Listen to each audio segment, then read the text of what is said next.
गंजाम जिले में अपराध और अपराधिक कार्यकलाप को रोकवा पुलिस जोरदार कार्यानुष्ठान।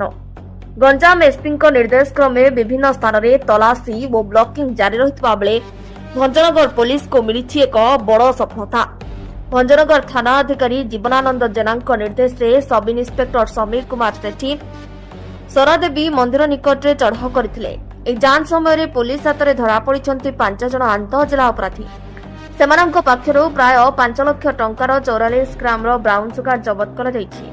केवल धड़ा जहर नुहे अभियुक्त मानक ठारू इको स्पोर्ट्स कार, गोटे बाइक, 4टी मोबाइल फोन, नगद 14,400 टंका जबत होछि।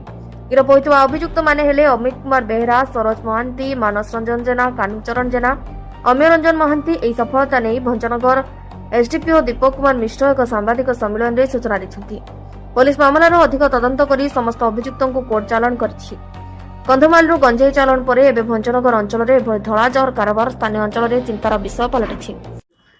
गोटे 5 जणिया संगठित बेआईन निशा कारबार, मारात्मक ब्राउन सुगार कारबार करुवा गोटे 5 जणिया संघबद्ध दल को ठाब करिसेंती एवं 5 जण से संगठित दलर 5 जण सक्रिय सदस्य को गिरफ्त कराइछि एवं तांको पखरु 24 ग्राम ब्राउन सुगार हेरोइन जार आपातत मूल्य 5 लाख पाखापाखि हम से व्यवहार करुवा 4 गोटी स्मार्टफोन एवं तांको पखरु 14,400 टंका इन कैश, गोटे Ford escort car registration number OD02P8811, गोटे होंडा यूनिकॉर्न मोटरसाइकिल मध्य जबत कराइछि एवं जो बेआईन निशा कारबार रे संपृक्त थिबा जो संगठित गैंग सदस्य माने अरेस्ट होइछन्ती सेमानले रिपु उर्फ अमित कुमार बेहरा,